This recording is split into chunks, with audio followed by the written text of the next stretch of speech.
1850 ಜಾಗ. ಆ ಟೈಮಲ್ಲಿ ಟ್ರೈನು, ಅಂಡರ್ ಗ್ರೌಂಡ್ ಟ್ರೈನು. ನಮ್ಮಲ್ಲಿ ಇನ್ನೂ ಅಟ್ಲೀಸ್ಟ್ ಇವಾಗಾದ್ರೂ ಒಂದು ಯೋಚನೆ ಮಾಡಿ, ಇನ್ನೂ 50 ವರ್ಷ 100 ವರ್ಷಕ್ಕಾಗದಂತಹ ಏನು ಒಂದು ಅಭಿವೃದ್ಧಿ ನಿರ್ಮಾಣ ಮಾಡ್ಬೋದು, ಏನು ಕೆಲಸ ಮಾಡ್ಬೋದು. ಸುರಂಗ ಮಾರ್ಗ ಬೇಡ ಅಂತ ಹೇಳ್ಬೋದು, ಕೆಲವರು ವೈಜ್ಞಾನಿಕವಾಗಿಲ್ಲ, ಖರ್ಚು ಜಾಸ್ತಿ ಅಂತ ಹೇಳ್ಬೋದು. ಆದರೆ ಮುಂದಿನ 50 ವರ್ಷ, ಮುಂದಿನ 30 ವರ್ಷ, ಮುಂದಿನ 70 ವರ್ಷ ನೀವು ಬೆಂಗಳೂರನ್ನ ಗಮನಿಸ್ಕೊಂಡ್ರೆ, ಮುಂದಿನ 10 ವರ್ಷ ಕನ್ಸ್ಕೊಂಡ್ರೆ ಭಯ ಆಗುತ್ತೆ. ಈ ಜನ ಬರ್ತಾ ಇರೋದು, ಇಲ್ಲಿ ಆಗ್ತಾ ಇರೋ ಕನ್ಸ್ಟ್ರಕ್ಷನ್ಸ್, ಬಿಲ್ಡಿಂಗ್ ನೀವು ನೋಡಿದ್ರೆ, ರಿಯಲ್ ಎಸ್ಟೇಟ್ ನೋಡಿದ್ರೆ ನೀವು ಮುಂದಿನ 10 ವರ್ಷದ ಕೇಳಿ. ನಮ್ಗೆ ನಾನು ಬೆಂಗಳೂರು ಹುಡ್ದವನು, ಬೆಂಗಳೂರಲ್ಲಿ ನಾವು ತಲತಲಾಂತರದಿಂದ ಬೆಂಗಳೂರು ಇರೋರು. ನಮಗೆ ಆಶ್ಚರ್ಯ ಆಗ್ತದೆ, ಏನಪ್ಪ ನಮ್ಮ ಕಣ್ ಮುಂದೆನೆ ಇರೋ ಕೆರೆಗಳು ನಾಪತ್ತೆ ಆಗೋದು, ನಮ್ಮ ಕಣ್ ಮುಂದೆನೆ ಇರ್ತಕ್ಕಂಥ ಮರಗಳು ನಾಪತ್ತೆ ಆಗೋದು, ಕಣ್ ಮುಂದೆನೆ ಏನೇನೋ ಬಿಲ್ಡಿಂಗ್, ಇಡೀ ಕಾಡು. ಆ ಶಿವನಹಳ್ಳಿ ಇದ್ರಿ, ನಾವು ಹುಟ್ಟಿದ್ದು ಶಿವನಹಳ್ಳಿನಲ್ಲಿ. ಕಾಂಗ್ರೆಸ್ ಪ್ರತಿನಿಧಿಯಾಗಿ ಮಾತಾಡ್ತಾ ಇಲ್ಲ ನಟರಾಜ್.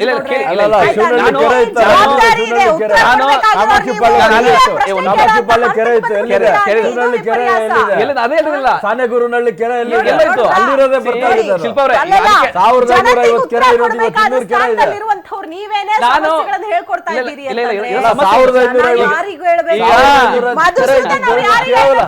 ಕೇವಲ 200 ಕೆರೆ ಇದೆ. ತಂದೆ ತಾಯಿಗಳ ನಡುವೆ ಜಗಳದ ನಡುವೆ ಕೂಸ್ ಬಡವಾಯ್ತಂತೆ ಅಂತ ಮೈಸೂರಲ್ಲಿ ನಾವು ಗಾದೆ ಇಲ್ಲ, ನಾವು ಮಾಡ್ತೀವಿ ಕೆಲಸ.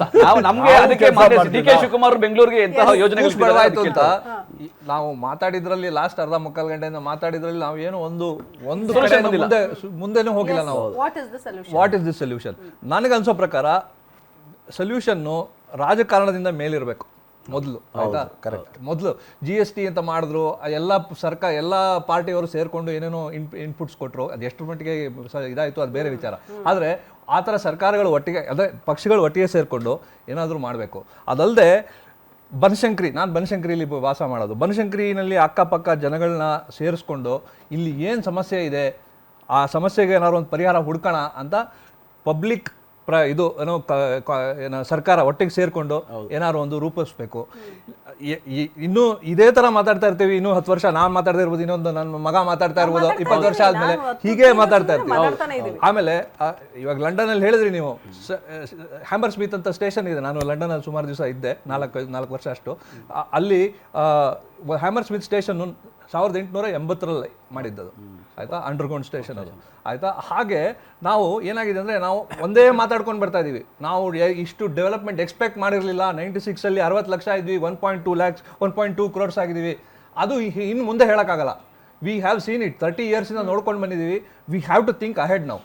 ಏನಾದ್ರು ಒಂದು ಸ್ಟ್ರಾಟಜಿಕ್ ಆಗಿ ಒಂದು ಮಾಡಬೇಕು ಅಂದರೆ, ಒಂದು 20 ವರ್ಷ ಮುಂದಕ್ಕೆ ಏನಾಗುತ್ತೆ ಮಾಡಬೇಕು. ಅವರು 47.5% ಆಫೀಸ್ ಸ್ಪೇಸ್ ಸಿಗ್ತಾ ಇದೆ ಅಂತ ಹೇಳಿದ್ರೆ ನಮಗೆ ಎದೆ ಹೊಡ್ಕೋಬೇಕು, ಖುಷಿ ಪಡೋಕ್ಕಾಗಲ್ಲ. I completely disagree with the whole statement. ಹೊಡೆದಾಡು ಎಷ್ಟು ಮುಂದೆ ಯೋಚನೆ ಮಾಡ್ಬೇಕು. ನೀವೇ ಹೇಳಿದ್ರಿ 10 ವರ್ಷದ ಮುಂದೆ ನಾನು ಬೆಂಗಳೂರಿನ ಅದು ರೂಪರೇಷನ್ ಯೋಚನೆ ಮಾಡೋಕ್ಕಾಗಲ್ಲ, ಅಷ್ಟು ಹೆದರಿಕೆಯಲ್ಲಿದ್ದೀನಿ ನಾನು ಅಂತ.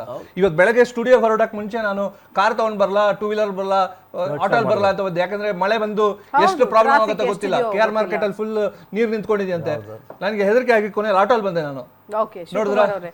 ಈಗ ಬರೀ ನಿಮ್ಮ ಮೇಲೆ ಅವ್ರ ಮೇಲೆ ನೀವು ಹಾಕದ್ ಬಿಟ್ಟು ಸಮಸ್ಯೆ ಬಗೆಹರಿಸುವಂತಹ ನಿಟ್ಟಿನಲ್ಲಿ ಮಾತಾಡ್ಬೇಕು. ಇದೇ ಪ್ರಿಯಾಂಕ್ ಖರ್ಗೆ ಅವರು ಅಥವಾ ಎಲ್ಲ ಅಂದ್ರೆ ಬೇರೆ ಆಲ್ ಪಾರ್ಟಿ ಮೀಟಿಂಗ್ ಗಳನ್ನ ಮಾಡಿ ಬೆಂಗಳೂರಿನ ಸಮಸ್ಯೆನ ಬಗೆಹರಿಸೋದು ಯಾವಾಗ ನೀವೆಲ್ಲ ನೋಡಿ. ಇದು ರಾಜಕಾರಣಿಗಳಿಗಿಂತ ಮೇಲ್ಪಟ್ಟು ಯೋಚನೆ ಮಾಡುವಂತ ಶಕ್ತಿ ಬರಬೇಕು, ಎಲ್ಲ ರಾಜಕಾರಣಿಗಳಿಗೂ ಬರಬೇಕು ಒಂದು. ಮತ್ತೆ ಎರಡನೇದೇನಂದ್ರೆ ರಾಜಕಾರಣಿಗಳನ್ನ ಬಿಟ್ಟು ಮಾಡ್ಬೇಕು. ಅದು ಒಂದು ಭಾಗ ಆದ್ರೆ, ಇನ್ನೊಂದು ರಾಜಕಾರಣಿಗಳು ಇವತ್ತು 5 ವರ್ಷ ಇರ್ತಾರೆ, ಹೋಗ್ತಾರೆ. ನಾನು ಹೇಳ್ತಾ ಇರೋದು ಅಧಿಕಾರಿಗಳಿಗೆ ಕಮಿಟ್ಮೆಂಟು, ಡೆಡಿಕೇಶನ್, ಇಚ್ಛಾಶಕ್ತಿ ಇರಬೇಕು. ಇನ್ವಾಲ್ವ್ಮೆಂಟ್ ಇಲ್ಲ ಅಂದ್ರೆ ಯಾವುದೇ ಅಭಿವೃದ್ಧಿ ಸಾಧ್ಯ ಇಲ್ಲ. ಯಾಕೆಂದ್ರೆ ಇವತ್ತಿನ ದಿವಸ ರಾಜಕಾರಣಿಗಳು ಬಂದವರು 5 ವರ್ಷ ನನಗೇನು ಸಿಗುತ್ತೆ ಲಾಭ ಅನ್ನೋದನ್ನ ಯೋಚನೆ ಮಾಡ್ತಾರೆ ಹೊರತು ಆ ಕ್ಷೇತ್ರದಲ್ಲಿ ನಾನು ಅಭಿವೃದ್ಧಿ ಮಾಡಬೇಕು ಅಂತ ಯೋಚನೆ ಮಾಡ್ತಾರೆ. ಇದು ಸಮಸ್ಯೆ ಆಗ್ತಾ ಇದೆ. ನಾನು ಹೇಳ್ತಾ ಇರೋದು ಇನ್ ಜನರಲ್, ನಾನೇನು ಯಾವುದೋ ಪಾರ್ಟಿಯಿಂದ ಅಂತ ಹೇಳ್ತಾರೆ. ಇದೆಲ್ಲದಕ್ಕೂ ಸಮಸ್ಯೆ ಏನಂದರೆ ಸರಿಯಾದ ಅಧಿಕಾರಿಗಳು ಬೇಕು. ಅಧಿಕಾರಿಗಳಿಗೆ ಇಚ್ಛಾಶಕ್ತಿ ಇದ್ದರೆ ಇವತ್ತಿನ ದಿವಸ ಅಭಿವೃದ್ಧಿ ಸಾಧ್ಯ ಆಗುತ್ತೆ. ಇವತ್ತು ಗುಂಡಿಗಳಿಗೆ 1000 ಕೋಟಿ ಕೊಟ್ಟಿದ್ದೀವಿ ಅಂತ ಇದ್ದಾರೆ. ಎಲ್ಲಿದೆ ಅಕೌಂಟಬಿಲಿಟಿ? ಯಾರು ರೆಸ್ಪಾನ್ಸಿಬಿಲಿಟಿ? ಇದಕ್ಕೆ ಆನ್ಸರಬಿಲಿಟಿ ಯಾರು ಹೇಳಿ? ಎಲ್ಲಿದೆ ಹೇಳಿ? 1000 ಕೋಟಿ ಕೊಟ್ಟಿದ್ದೀವಿ ಅಂತ ಹೇಳ್ತಾರೆ. ಕೊಟ್ಟಿದ್ದೀರಾ? ಸರಿ ಆಯಿತು. ಯಾಕೆ ಇವತ್ತು ಟ್ರಾಫಿಕ್ ಇವತ್ತು ನಾವು ನೋಡ್ತಾ ಇದ್ದೀವಲ್ಲ, ಕಣ್ಮುಂದೆ ಇದೆ. ಎಲ್ಲಿ ಇವತ್ತಿನ ದಿವಸ ಗುಂಡಿಗಳು ಮುಚ್ಚಿದ್ದಾರೆ ನಮಗಂತೂ ಗೊತ್ತಾಗ್ತಾ ಇದೆ. ಏನು ಮಾಡ್ತೀರಿ ಅಂತ ಅದಕ್ಕೆ ಹೇಳಿ ನೀವು. ಅರ್ಧ ಗುಂಡಿಲಿ ಒಂದು 1/4 ಗುಂಡಿ ಅಷ್ಟು ದುಡ್ಡು ಹೋಗ್ಬೋದಾ ಸರ್ ಒಂದು ಗುಂಡಿಗೆ?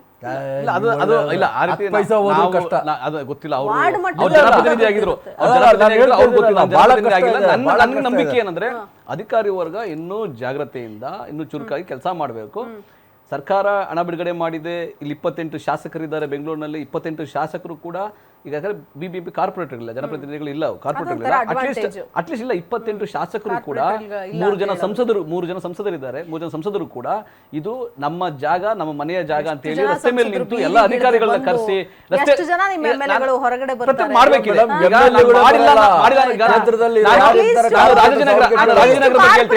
ಜವಾಬ್ದಾರಿ ಕೈಗೆ ಬಾಯಿಗೆ ಸಿಕ್ತಿದ್ರು ಅವರು ಬೈತಾ ಇದ್ರು, ಏನ್ರಿ ವಾರ್ನಿಂಗ್ ಇದೆ ಅಂತ. ಈಗ MLA ಹುಡ್ಕೊಂಡು ಹೋಗಿ ಜನ ಬೈಯಕ್ಕೆ ಸಾಮಾಜಿಕ ಕಳಕಳಿ ಇರೋರು ಓಡಾಡ್ತಾ ಇದ್ದಾರೆ ಅಷ್ಟೇ, ಇನ್ಯಾರು ಇಲ್ಲ. ಸಾಮಾಜಿಕ ಜವಾಬ್ದಾರಿ ಇದೆ ಶಿವಣ್ಣ ಅಂತವ್ರು ಮಾತ್ರ. ಈಗ ರಾಜಾಜಿನಗರದಲ್ಲಿ ಒಬ್ರು ಸಜ್ಜನ ರಾಜಕಾರಣಿ MLA ಬಿಜೆಪಿಯಿಂದ ಬಹಳ 20 ವರ್ಷಗಳಿಂದ ನಾವು ಬಹಳ ಗೌರವ ಇದೆ, ನಮಗೂ ಬಹಳ ಪ್ರೀತಿ ಇದೆ ಅವ್ರ ಮೇಲೆ. ಆದ್ರೆ ಕಳೆದ 1 ವರ್ಷದಿಂದ ಒಂದು ದಿನ ರಸ್ತೆಗೆ ಬರಲಿಲ್ಲ, ಒಂದು ದಿನ ಜನ ಸಂಕಷ್ಟ ಕೇಳಲಿಲ್ಲ, ಒಂದು ದಿನ ರಸ್ತೆ ಗುಂಡಿ ಬಿದ್ದಿದೆ, ಕಸ ಇಲ್ಲಿದೆ. ಅಧಿಕಾರಿಗಳು ಶಾಸಕರ ಮಾತು ಕೇಳ್ತಾರ, ಇಲ್ಲಿ ಜನರ ಮಾತು ಕೇಳ್ತಾರ? ನಾವೇನಾದ್ರು ಜನಗಳು ಯಾರು ಸಾಮಾನ್ಯ ಜನ ಅಧಿಕಾರ ಮಾಡಲ್ಲ. ಶಾಸಕರು ಅದು ಕಾಂಗ್ರೆಸ್ ಶಾಸಕರಾಗ್ಲಿ ಬಿಜೆಪಿ ಶಾಸಕರಾಗ್ಲಿ ರಸ್ತೆ ಕೆಲಸ ಮಾಡ್ತಾರೆ. ರಾಜಾಜಿನಗರ ಎಷ್ಟು ದುರವಸ್ಥೆಯಲ್ಲಿ ಇದೆ ಅಂದ್ರೆ ಎಂತಹ ಒಳ್ಳೆ ಜಾಗ ಶಾಸಕರು ನಾನು ನೋಡಿದ್ದೀನಿ, ಫೇಸ್ಬುಕ್ ನೋಡಿದ್ದೀನಿ, ಪ್ರತಿ ದಿವಸ ಜನರ ನಡಿಗೆ ಅಂತ ಕೆಲಸ ಮಾಡ್ತಾ ಇಲ್ಲ.